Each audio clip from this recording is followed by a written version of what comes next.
Today's video is likely going to be my last running back rankings video of thy summer. We are talking full PPR rankings for just the running back position, the top 40 of them, all right? Broken down into tiers. We've got one more week of preseason left, so this is now the time to bestow upon you the information that I've been gathering in my big brain over here, okay? And the way that we're going to do this is we're going to show you all 40 of my top running back rankings, and I'm going to try to keep it to 15 to 20 seconds per player. I'm going to tell you something or some things that I like about the player, as well as some downsides that I also dislike about the player. So we'll try to keep it tight. We'll try to keep it neat. In this economy, we got to come tucked. Y'all know what it is. Let's start at the top of the list. We have tier 1, which I'm just calling will be elite. All right, we've got Christian McCaffrey, Bijan Robinson, and Breece Hall.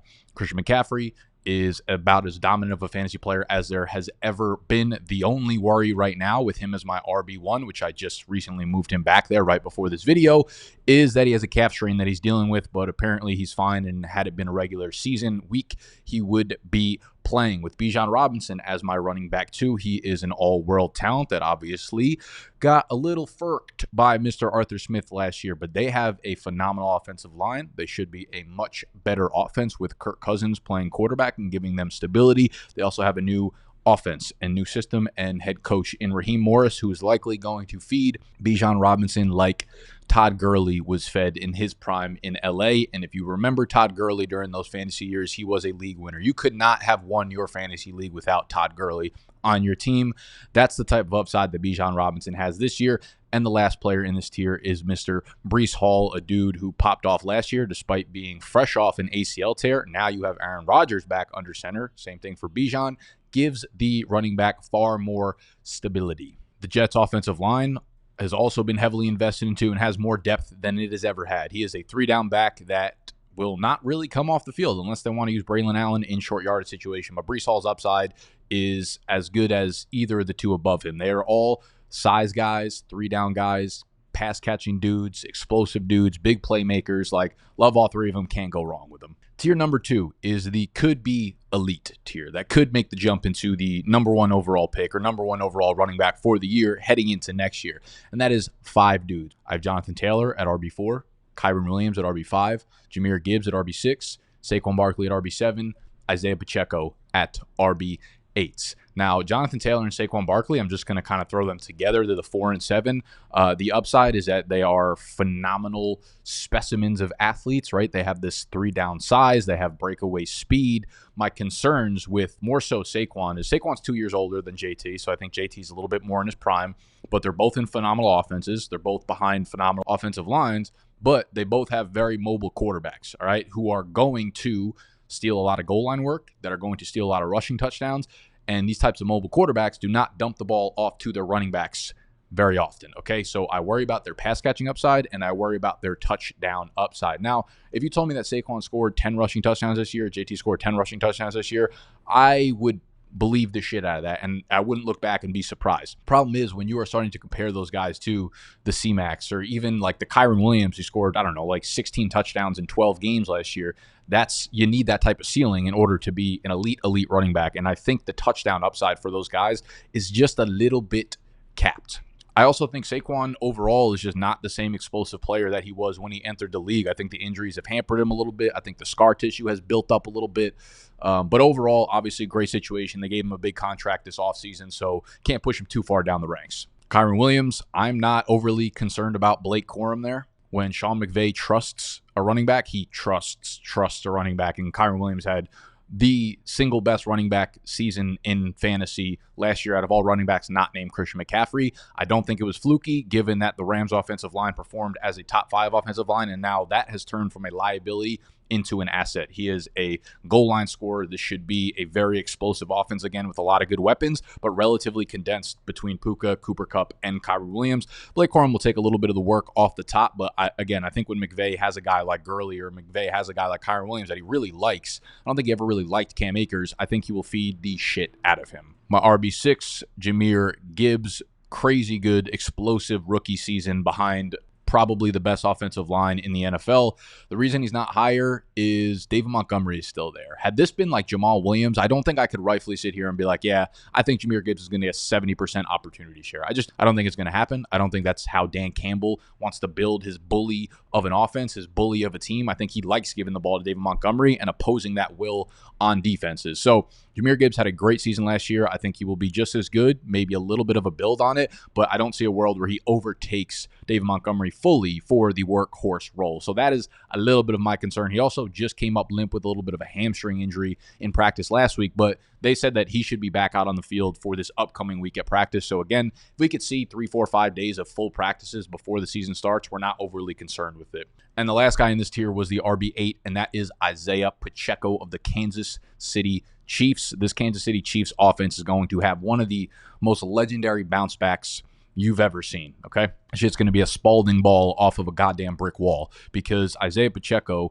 is operating as the bell cow. Jerick McKinnon is gone. With Jerick McKinnon gone last year, we had a 4-game sample size. Pacheco took every passing down snap. He was in on 2 and 4 minute drills. He was the goal line back. He played everywhere and everything and everywhere all at once. He should win a goddamn Oscar, okay? And this preseason has been no different. He's played 100% of the snaps with the starters. He averaged over 21 PPR fantasy points per game with McKinnon gone last year. I think that just they don't have a real RB2. Clyde Edwards-Helaire is dealing with some mental issues right now. He hasn't been at practice in weeks. We have Carson Steele, some like fullback converted into running back. It's unserious. They're unserious behind Isaiah Pacheco right now, and he is just as good of any dark horse running back to finish as the RB1 this year as you're going to find in the top 8. Moving on to the next tier, we have the very good tier, all right? And that is Travis Etienne, Josh Jacobs, James Cook, Derrick Henry, Devon Achane, Kenneth Walker, from 9 down to 14.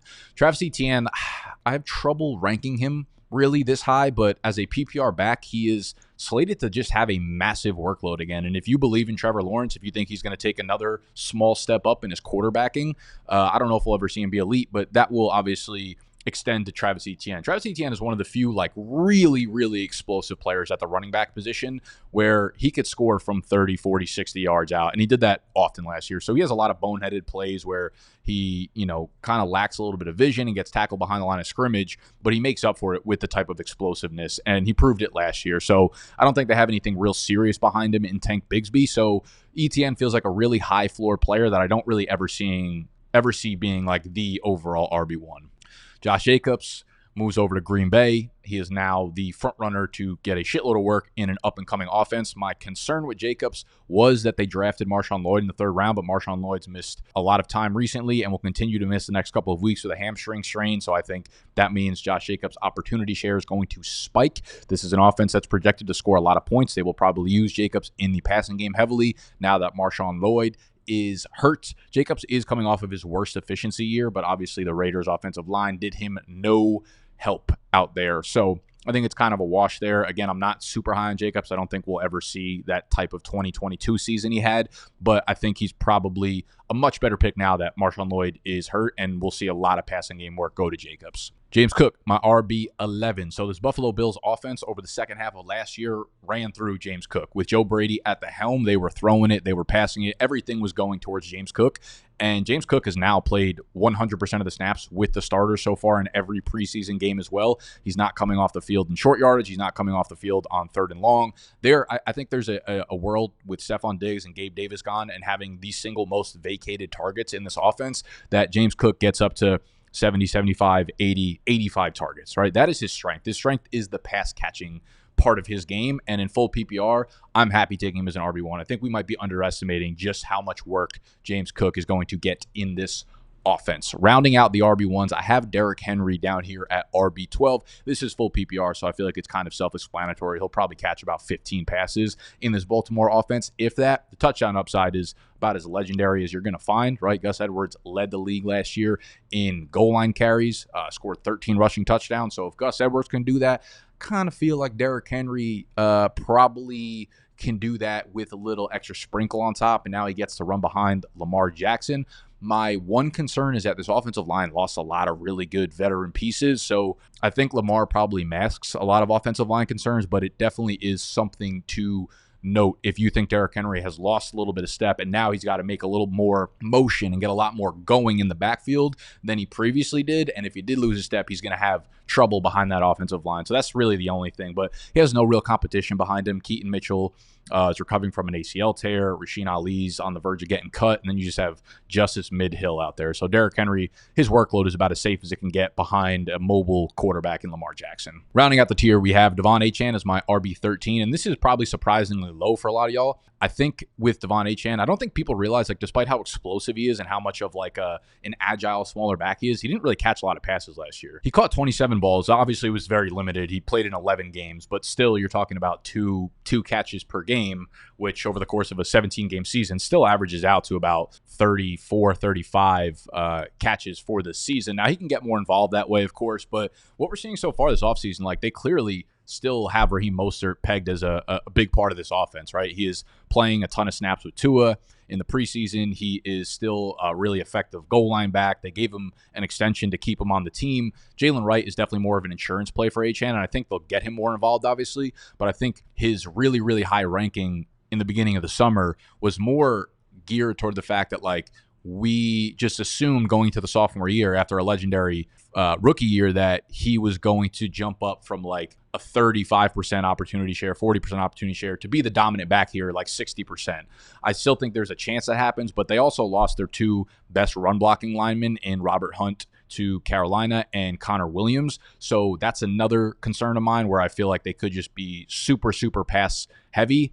And I don't know that favors Devon Achane right now. So I'm having a tough time just buying into low volume for him and needing insane efficiency once again. And wrapping out this tier, we have Mr. Kenneth Walker.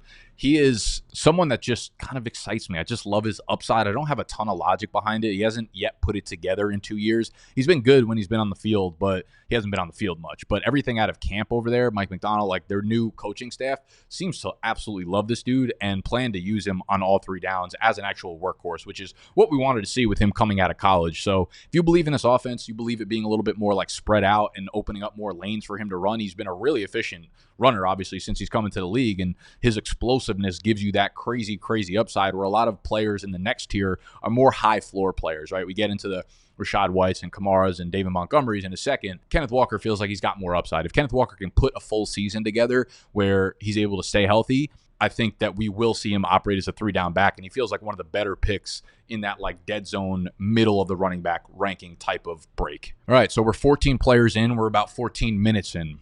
Therefore, we have not stuck to our timer of 20 seconds per pick. So we'll try to speed up from 15 down to 40. Otherwise, I'm going to be here all night. So let's move into tier 4, which is the high floor guys that I feel very comfortable with as my RB2. They're actually all high floor, kind of boring picks, all 8 of them in this next tier, but these are my picks for the next year, right? And if you want to follow all of my picks throughout the season, I don't know if you guys gamble a lot, or if you bet a lot, if you use multiple sports books, if you take like over-unders on Underdog Fantasy or whatnot. We do that a lot throughout the rest of the summer and the preseason, as well as into the actual season throughout the playoffs and everything. And if you guys are familiar with the Pickett app, Pickett allows you to like sync all of your sports books together, which is kind of phenomenal. So you can just track all of your bets in literally one app. So seeing as how you guys are playing fantasy, you are probably also on the sports books and on Underdog and on BetMGM and ESPN Bet and FanDuel and DraftKings and whatever. This place syncs all your books together. It tracks your weekly record, your monthly record, how many units you're up, how many units you're down. And a lot of your favorite creators are probably on there. So I'm on there. All the BDGE office members are in there, as well as a lot of other people on YouTube, I'm sure. So go download the Pickett app. It's really, really cool. It's free to download. You don't have to pay anything to actually use it. And when you use the link down below and use our code BDGE when you get on there, again, you don't have to pay for anything. They will just literally send you anywhere from like $3 up to $100. I don't know why they do the promo, but they do it and they want you on the platform. So if you go down from the link below, you will automatically, I believe, follow my account on there, and then you can go sync your sports books. All right, so go check out the Pickett app if you are someone who bets heavily throughout the NFL season. This is a lifesaver. So the next tier, we have running back 15 through 22. All right, we've got Rashad White at 15, Alvin Kamara, David Montgomery, Joe Mixon, Najee Harris, James Conner, Raheem Mostert, Tony Pollard. They actually all fit into that pretty much exact archetype. Let's do this like absolutely epic speed round right now. Rashad White has been one of the least efficient runners over the last 2 years, but he's been one of the best pass catchers over the last 2 years. Now, they brought in Bucky Irving, a fourth-round rookie who was undersized. He's like 190 pounds, really good pass catcher out of Oregon. Kind of makes his skill set redundant, in my opinion, to Rachaad White. Some people think he's a good runner. I think he's fine as a runner. I don't really think he's going to threaten Rachaad White, but he will bring his workload down a little bit, which is why I have him down at running back 15. Alvin Kamara has simply been a PPR monster, but I do have a lot of concerns with him on the goal line. I don't think he's really going to score any touchdowns this year because both Jamal Williams will be healthy and Taysom Hill is already taking a ton of goal line work in the preseason, and they're showing what their offense is going to look like. So I think Kamara has kind of been a little dusty as a runner. They'll get a lot of checkdowns to him. He'll get a lot of dump-offs from Derek Carr, etc., but he's not a high ceiling, exciting player, in my opinion, outside of feeling comfortable with him as my RB2 in a full PPR league. David Montgomery is next up. He's a guy, again, that I kind of feel like is a shoo-in to score 8, 9, 10 touchdowns because Dan Campbell likes to set the motherfucking tone, especially on the goal line. So I think David Montgomery gets a ton of goal line work. He'll score a ton of touchdowns, get a lot of early down work. Again, he's not Jamal Williams. He's far more talented. However, he does not catch passes in this offense. I don't think they're going to ask him to. What I do like about David Montgomery, same things with Jahmyr Gibbs and a lot of these players, is that if Gibbs does get hurt, if Gibbs now, who is dealing with, another hamstring injury, that's what forced him to miss games last year. If he does get hurt, David Montgomery becomes like a high-end RB1 behind the best run-blocking offensive line in the NFL. Joe Mixon comes over from Cincinnati. He is now in Houston. He is my RB18. Houston is a really high-ceiling offense, and if they score a ton of points, then obviously a guy like Joe Mixon, who is the clear goal line back there and the number one back there. Dameon Pierce has just absolutely fallen off a cliff into the Atlantic Ocean at this point. Mixon is a guy who could score 12 rushing touchdowns this year, and I would not bat an eye. However, Stroud is a little bit of a gunslinger. He does not check down to running backs. They had the single lowest percentage of targets last year thrown to the running back position, so I would kind of hold your horses a little bit on Mr. Joe Mixon as it relates to PPR leagues, but he's still in this tier, of course. Najee Harris is a guy that I think you have to like a little bit more now that Jaylen Warren is dealing with a week-to-week hamstring injury. This offense coming over from Atlanta last year, Arthur Smith is the new offensive coordinator. It's going to go through their running backs. Despite how bad Russell Wilson has looked, despite what their offensive line is, they're going to run the ball a shit ton. And listen, this offense has been bad the last few years, and Najee Harris has still put up over 1,200 yards from scrimmage in all 3 seasons he's been in the NFL and a minimum of 8 touchdowns. I also think that this running back group, I had a Steelers beat reporter on last week, and he was talking about how the running back group itself is going to catch a ton of passes. They're going to use screen game. They're going to use short passes as an extension of the run game like they did in Atlanta last year. So I love that for Najee Harris in a PPR format. And you also think about Deontay Johnson leaving. When a guy who earns 140 targets a year leaves, those targets have to go to somewhere, right? It's either George Pickens, Pat Freiermuth, or Najee Harris. Next up, we got James Conner, my running back 20. I know Trey Benson is like an exciting 3rd round pick, but like I don't really see him eating into Conner's workload unless he gets hurt. And that could always happen because James Conner is literally just like a walking injury waiting to happen. He typically misses 3-4 games out of the year, and then he plays really well in the other like 12-13 games that he does play. I expect this offense to be really good because Kyler Murray is now 2 years removed from the ACL. They should be able to move the ball pretty well. They should not be able to stack the box because Kyler can run. He's got Marvin Harrison Jr. now. He's got Trey McBride. He's got the GOAT, Michael Wilson, out there to spread defenses out. All right. So James Conner is another guy. I just feel okay with him as my RB2 in a PPR league. Then you have Raheem Mostert, the guy who just scored 21 touchdowns. Do I have to say anything more? Not really. He doesn't catch a lot of passes either. All right, this backfield just does not. All their targets go to Tyreek Hill and Jalen Waddle. So that is where like my hesitation comes. He's also 32 years old, and he has a really, really extensive injury history. I know like we look at recency bias and we're like, oh, he stayed healthy last year, so he's good to go. But he had like 8 years in the beginning of his career where he could not play more than like 6 games. So if he gets hurt this year, no one should be surprised. And then you also factor in, like, listen, when I'm making these rankings, you have to go back and forth, like, on a spectrum. You got to say, like, here's the upside, here's the downside, and where does it all fall? Like, where do the chips fall at the end of it? You can't just, like, always have black and white views. You have to start to think of all the scenarios. So that Raheem Mostert, I think of scenario number 1, he is still a guy who gets 55 to 60% of the touches in this offense and gets a lot of the goal line work. Scenario number 2, Devon Achane is just so good that he ends up siphoning more and more work. And by the end of the season, Raheem Mostert is getting 35% of the touches, right? Like all of that factors into my decisions when I'm making these rankings, and then they just compute out of this noggin right here, which gives us Tony Pollard at running back 22. And I think this is a lot higher than industry consensus, but Tennessee gave him a bag this offseason. I think it was like 3 years, $23 million. They want to surround Will Levis with real weapons, man. And Tony Pollard, I know he really disappointed last year, but he also has back-to-back 1,000 rushing yard seasons. He is still a really explosive back. He came in last year off of that like fractured leg, and he clearly wasn't himself. But over the second half, the last 6-7 weeks of the season, he was really good again, and he was scoring a lot of points, and he was close to what the fantasy player a lot of people drafted him to be. So obviously he's going to split the backfield with Tyjae Spears. I think they're a great duo. I think Brian Callahan, coming over from Cincinnati, is now the Tennessee head coach. They should throw the ball a lot. This should be a spread offense, and I think that suits Tony Pollard's skill set. If I'm being quite frank with you, I think it suits both of them, and I like both Tennessee running backs. All right, so that rounds out tier number 4. Tier number 5 is a massive tier. I think it's like 12 players, and what I labeled this was just like feel relatively good about them and their talent, but I have questions about their role, or I feel good about their role but have severe questions about their talent. So it starts with Aaron Jones, and then it goes to DeAndre Swift, Javonte Williams, Brian Robinson Jr., Jerome Ford, Ramondre Stevenson, Chase Brown, Tyjae Spears, Devin Singletary, Zach Moss, Zamir White, Jaylen Warren. And again, remember, this is full PPR. Aaron Jones at running back 23. I mean, is Aaron Jones the 30-year-old running back that can't stay healthy in a bad probably offense with a okay offensive line that splits work with Ty Chandler? Or is he the Aaron Jones that we saw over the last 4 or 5 weeks of the season last year, where he was putting up over 100 yards from scrimmage week in and week out?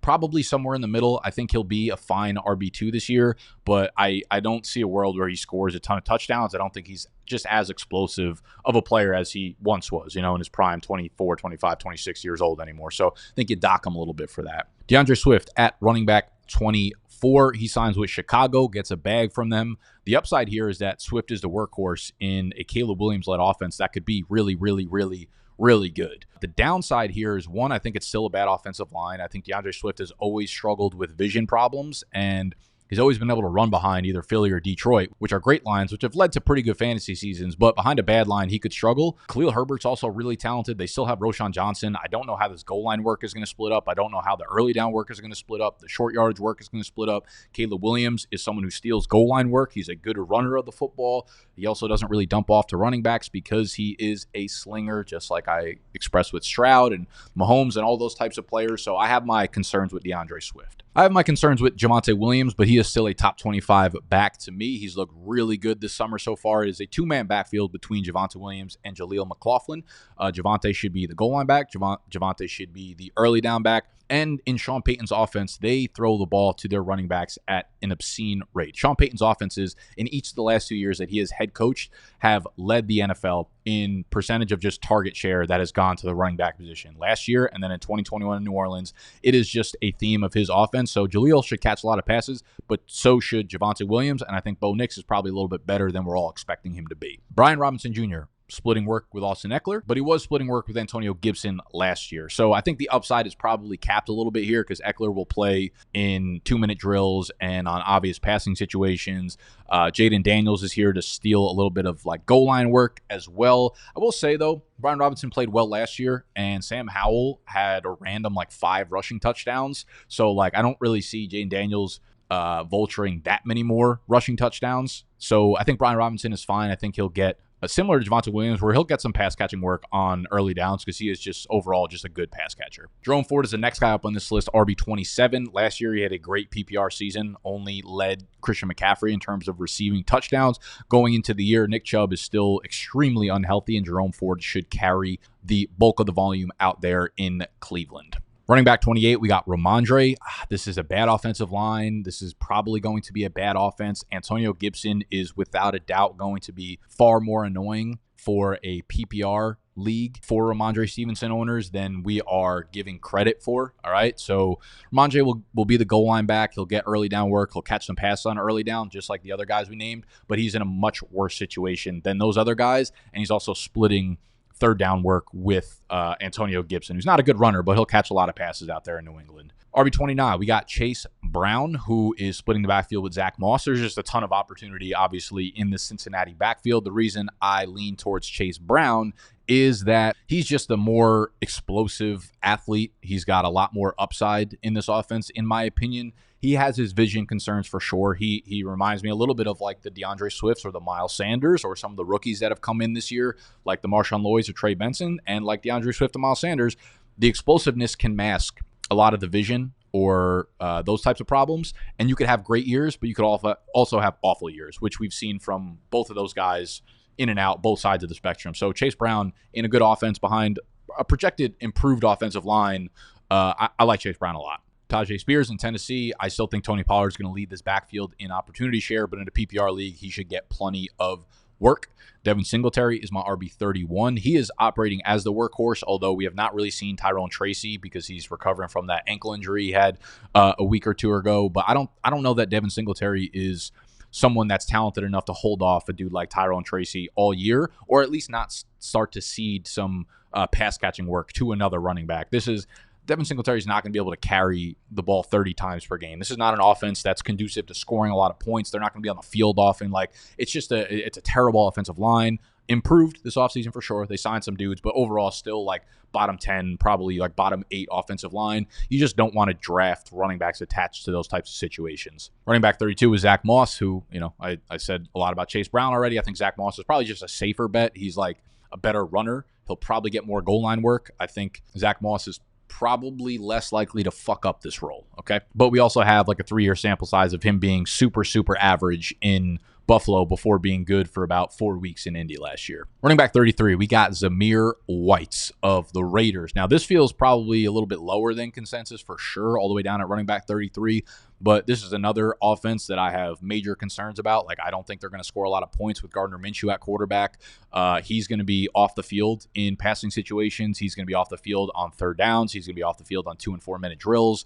And I just don't see a lot of touchdown upside in this offense. I think Vegas and Underdog have him at 4.5 rushing touchdowns on the season. That is his higher lower for rushing touchdowns. So if you're telling me he's not going to catch a ton of passes and that's the touchdown upside we expect, I'm completely off him in PPR leagues. Jaylen Warren is down at running back 34 only because of the hamstring injury. I think he was like running back 25 for me prior, but that's something that we have a major alarm, major red flags are waving right now as it relates to Mr. Jaylen Warren. And we are down to our last tier. We've got running backs 35 through 40, which I would label good flex, but likely inconsistent week over week. So we are 6 running backs away from wrapping up this ranking video. If you want all of our rankings, running backs all the way into like 60 running backs, wide receivers, tight ends, quarterbacks, kickers, defenses for you fucking maniacs out there, full PPR, standard if you play in a half PPR league, super flex, 1 quarterback, all of those rankings are available in our draft guide, okay? And our draft guide is available for full price via bdge.co.